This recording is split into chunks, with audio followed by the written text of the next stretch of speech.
ni ku nshuro ya 32 twibuka Genocide yakorewe Abatutsi yabaye mu mwaka w'igihumbi kimwe magana cyenda mirongo icyenda na kane. Genocide yakorewe Abatutsi yabaye igihe kingana n'iminsi 100 iza kugwamo barenga miliyoni. Turagaruka ku ijambo Perezida wa Repubulika Nyakubahwa Poulkagame yagarutseho akangura cyangwa se avuga yuko abanyarwanda bose bagomba kubishyira mu mitwe yabo bagatekereza ko abanyarwanda batazongera gupfa kundi cyangwa se batazongera gupfa kabiri. Yavuze ko aterwe biriho ndetse n'abakiri bato bigomba kuba bibareba. Insanganyamatsiko y'umunsi iragira ngo twibuke twiyubaka. Taje mbasejyamo ijambo Nyakubahwa Perezida wa Repubulika avugiye ku rwibutso ku Gisozi ubwo yagezaga ijambo ku bari bitabiriye uno muhango.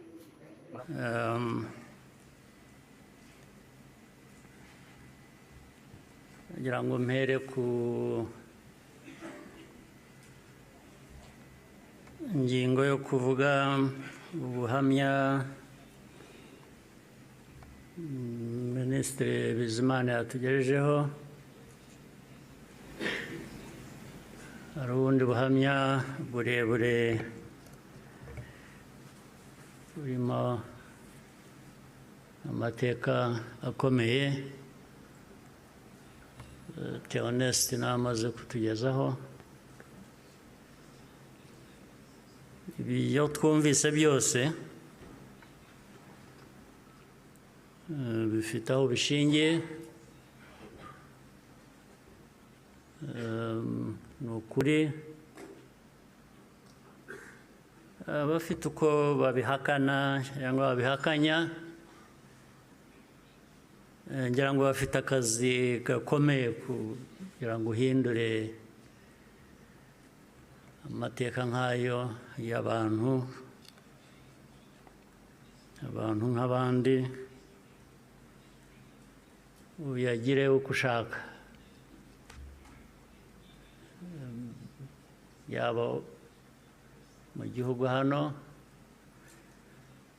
byaba hanze, cyane cyane bakunze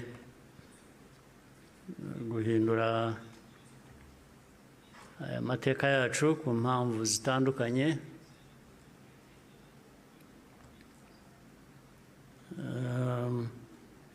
Ibi rero ngira ngo bafite ibyo bazahangana nabyo kugira ngo abantu bahindure amateka nk'aya bayavuga ukundi. Ariko icyo navuga nk'ibyo Theoneste yavuze,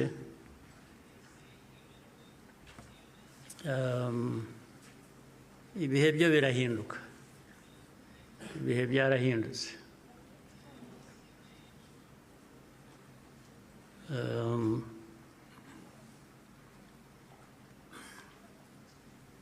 Nta uzongera gupfa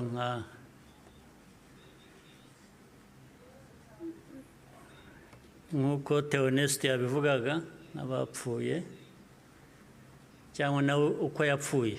Buriya yarapfuye, kuba ariho ni nko kuzuka, ariko nta wakongera gupfa kuriya. Impamvu kandi mu zindi nyinshi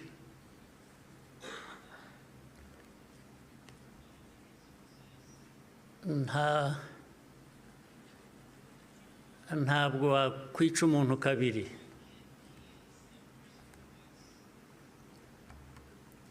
Ubigerageje azakwica mbere yo kumwica. Ubwo turi aha mutureba bamwe bajya bashinyagura bavugira hanze,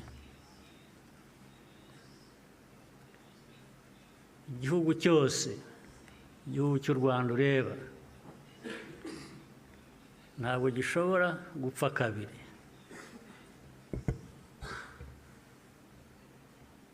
Mbere y'uko wakwica u Rwanda uzakwica. Ntabwo wakwica abantu kabiri, ntibibaho. Tureba aha ntabwo twapfa kabiri. ari twe bakuru, ari abana bacu, ntawe uzabica kabiri, ntibishoboka, ntabwo byakunda.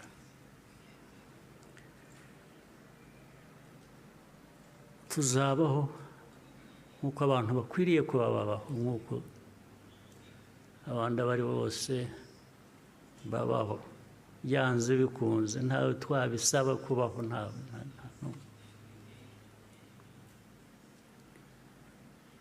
uko mbivuze uku, hari ababyumva ukundi cyangwa hari abazabisubiramo ukundi, ariko uko mbivuze ni uko nguko aba ariko mu gutwara.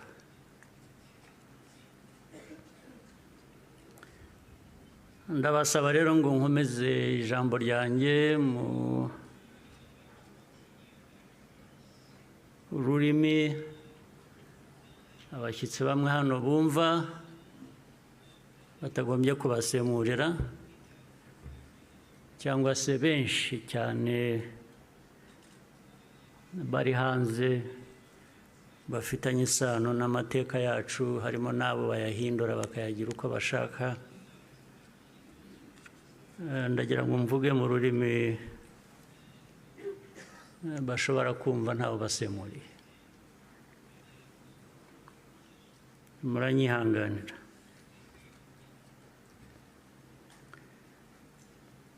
Today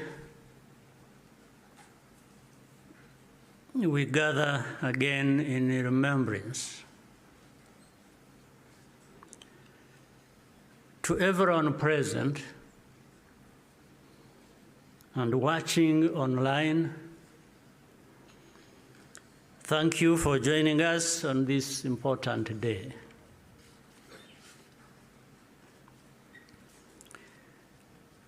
We deeply appreciate the friends who join us every year in person or in spirit without fail. I thank this survivor who has just spoken. These testimonies keep memory alive for all of us and for those who will follow us. Kwibuka carries profound meaning for our nation.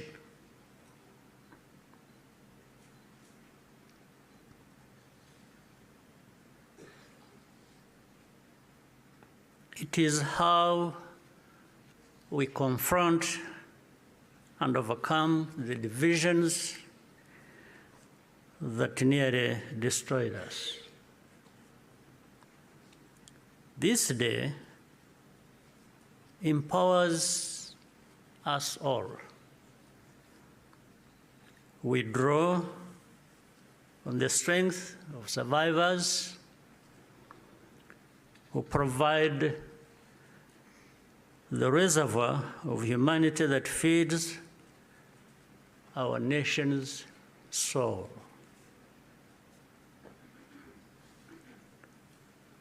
To all survivors, know that you are not alone. We stand with you always. Everything we have achieved was only possible because all Rwandans decided to join hands in a common purpose. We honor the role played by every Rwandan in our country's rebirth. The reality of the genocide is clear for all to see. The ringleaders were convicted in international courts with rigorous evidence. The Gacaca process documented the course of the genocide in every single village and neighborhood in Rwanda. Over 50 million handwritten pages were produced during the 10 years of Gacaca. Right here, where we are standing, 250,000 victims of the genocide are laid to rest. And in 2018, the United Nations General Assembly adopted a resolution that called the genocide against the Tutsi by its proper name, with the support of every member state but one.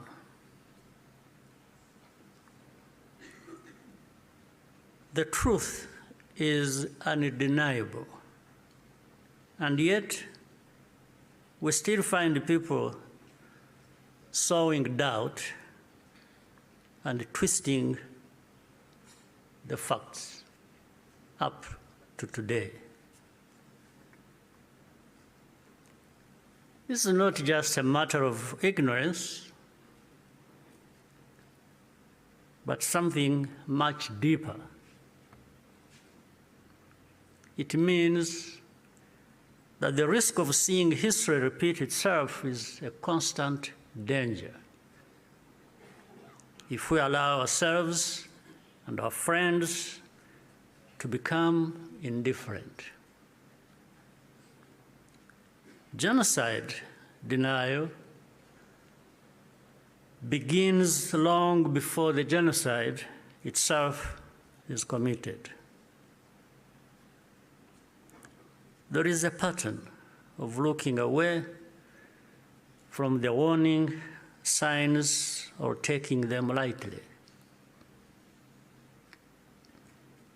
Hate speech turns into hate acts, dismissed as expressions of popular discontent.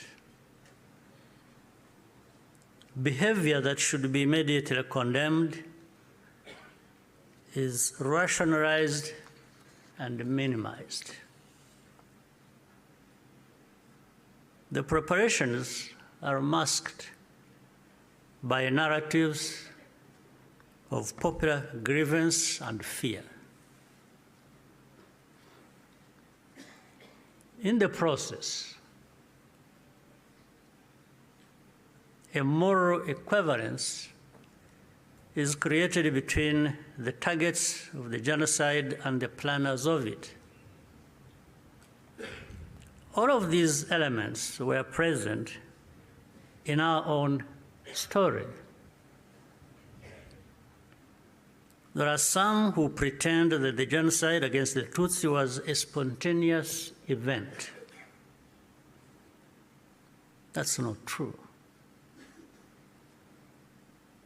It was carefully prepared and carried out in plain sight.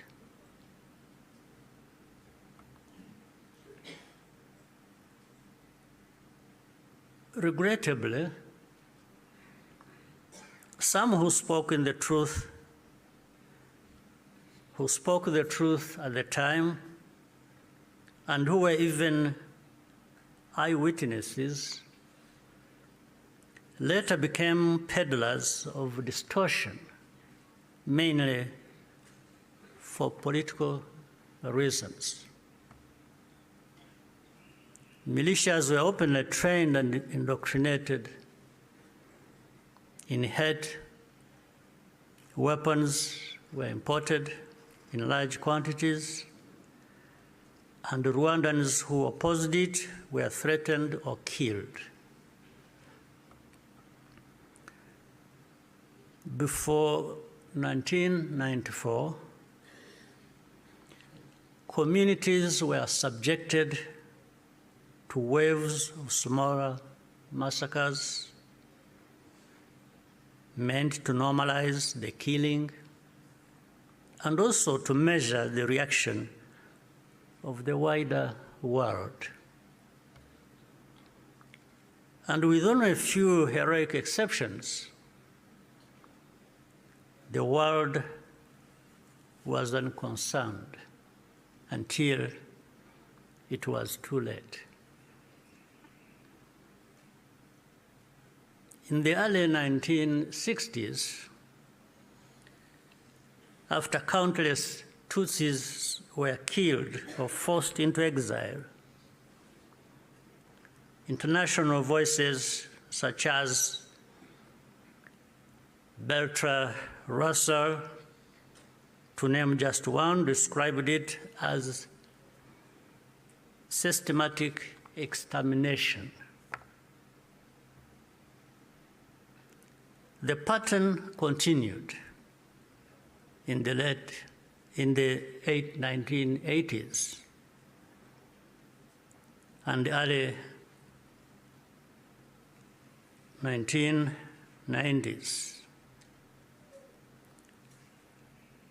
When Tutsi communities such as the Bagogwe in the northwest were targeted in organized attacks,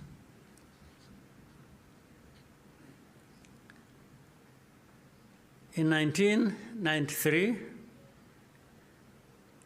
a commission led by Jean Crabonnier investigated these atrocities. After documenting mass graves and the involvement of state authorities, they concluded that a genocide was being prepared. In the same year, the UN Special Rapporteur, Bakri Weli Ndiaye, warned that organized propaganda portraying the Tutsis as enemies was spreading openly, helping prepare the population for mass violence. In January 1994, the command of the United Nations mission in Rwanda sent a fax back to headquarters in New York with detailed intelligence that in Interahamwe were stockpiling weapons and compiling lists of Tutsis to be killed. He was then ordered to share the information with the very government which was preparing the genocide and to take no further action. And sadly, the reaction today is no different here in our region. And you can see it right before our eyes. When the genocide began, the nature of the crime was immediately obvious. All Tutsi were targeted because of their identity. Nowhere was safe, including churches and schools. That horrific reality only underscores the humanity and courage of the Rwandans who took risk to provide hiding places for their fellow citizens.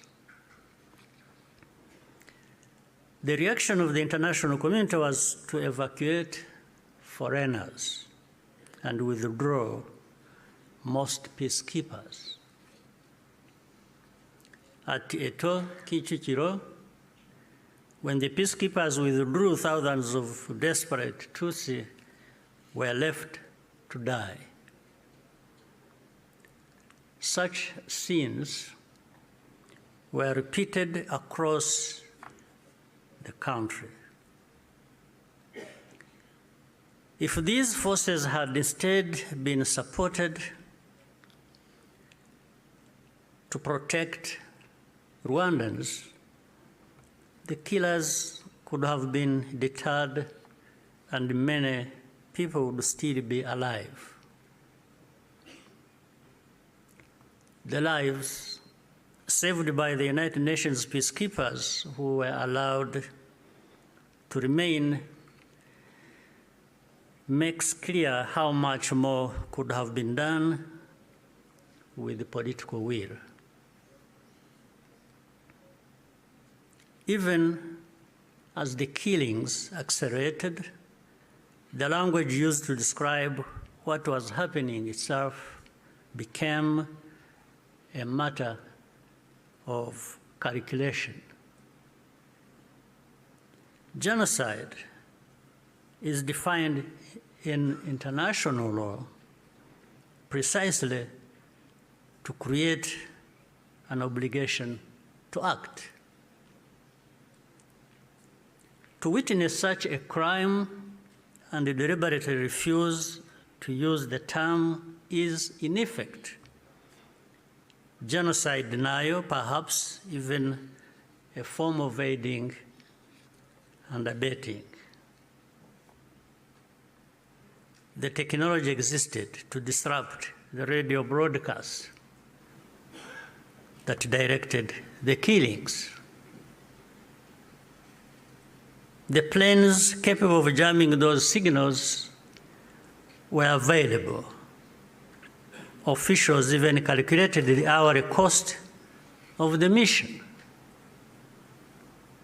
In the end, the operation was deemed to be too expensive and potentially also a violation of Rwanda's sovereignty. So the cost was more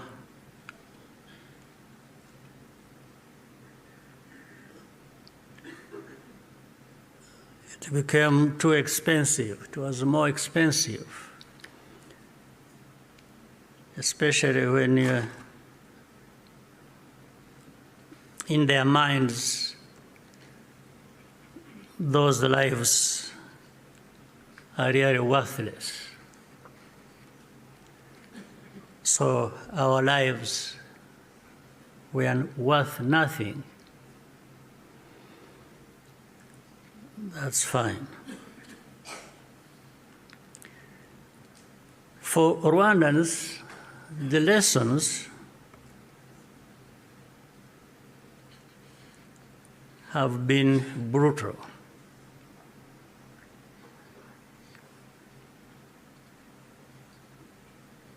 And those lessons have not been forgotten. If our lives do not happen to align with someone else's interests, they are not worth saving. That's fine.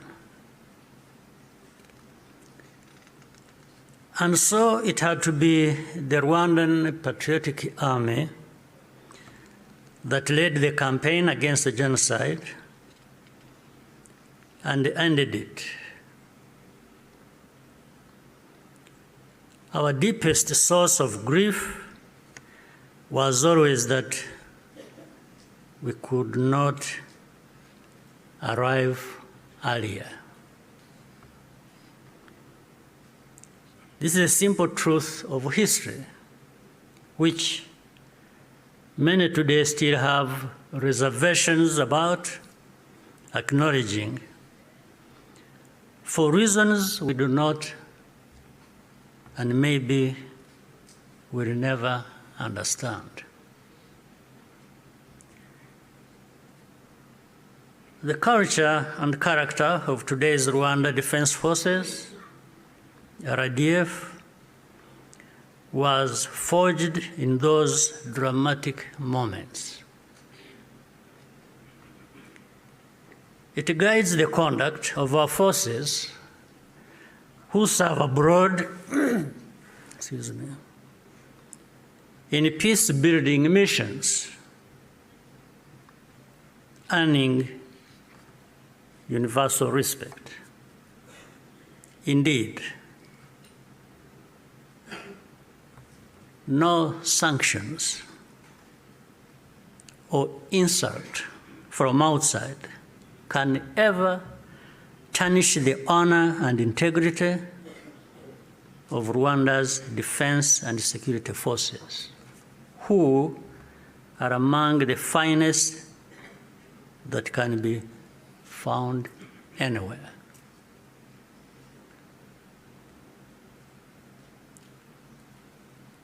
I look forward to raising this matter of sanctions at the highest level to understand the basis for such an injustice.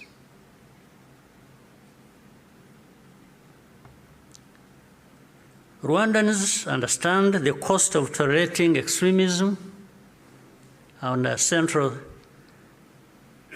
security principle is to put the protection of civilians first. After the genocide, Rwandans chose to rebuild our country together. With that came a promise to never let the politics of genocide take root ever again.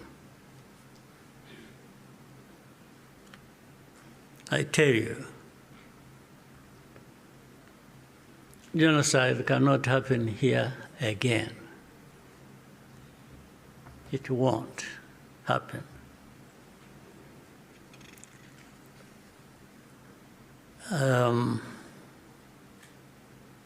Even with those noises you hear in the region of people gathering from Europe, from wherever, and meeting in Kinshasa and bringing the son of Habyarimana and relatives and others from wherever and gathering. All of that is just noise. It cannot amount to anything that will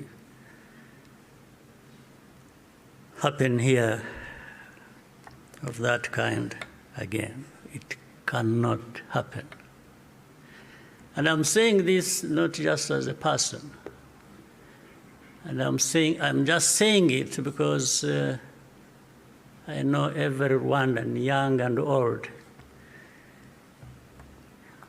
is as determined and is saying so, like I'm saying now to you.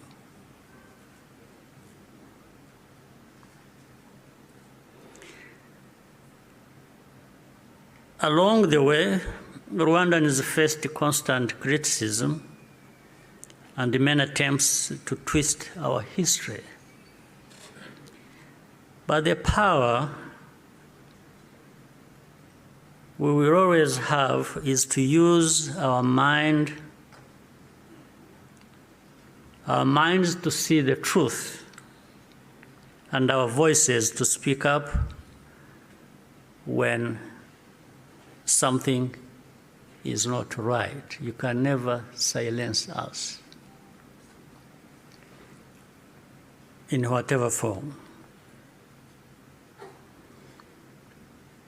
We must be clear about the dangers that remain. When the genocidal government collapsed in July 1994, the soldiers and the militia fled across the border into DRC, forcing millions of civilians along with them. Inside the camps, they organized into what is now known as FDLR and launched a sustained cross-border insurgency against Rwanda, claiming tens of thousands more lives. This was the period known as the Abacengezi insurgency, and the western border was only fully secured by the end of the 1990s through the combined efforts of our army and the brave residents of those areas. And since then, our defensive measures have been aimed at ensuring that such attacks can never again be made across our borders. This is not a problem that should be left to Rwanda alone.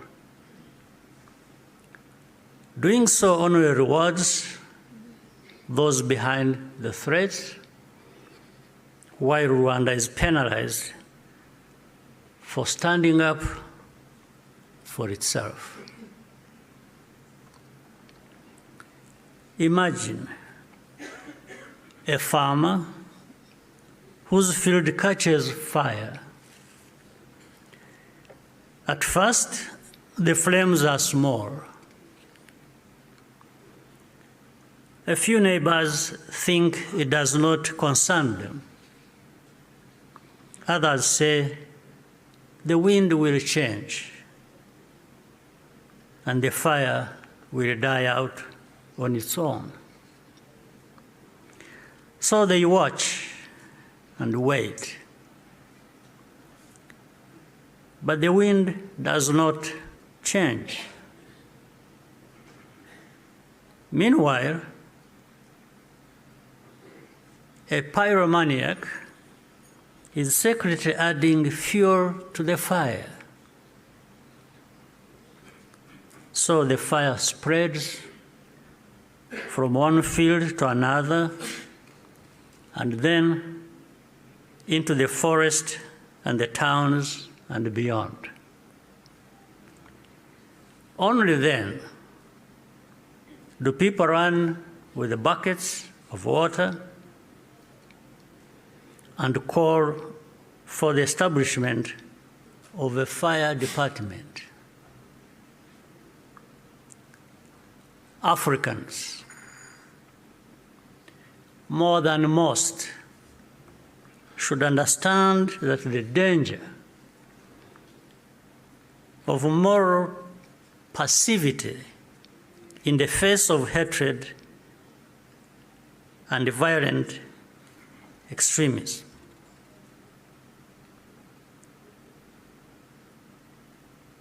We should understand that danger, especially in the face of hatred and violent extremism. Africans, more than most, we must be reminded by all this history. Today, our continent accounts for the majority of the world's active conflicts. In 1994, Africa's collective institutions also failed to respond. I say this because the call for African sovereignty, legitimate and necessary as it is, must also mean that African institutions act decisively when Africans are at risk. Bad actors must not be allowed to hide behind the principle of sovereignty, to evade responsibility for abuses or deny citizens their rights. We cannot afford to repeat the mistakes of the past. Genocide ideology is still spreading in our region, left unchecked, it has the power to take us all backwards again. There are those who claim that Rwanda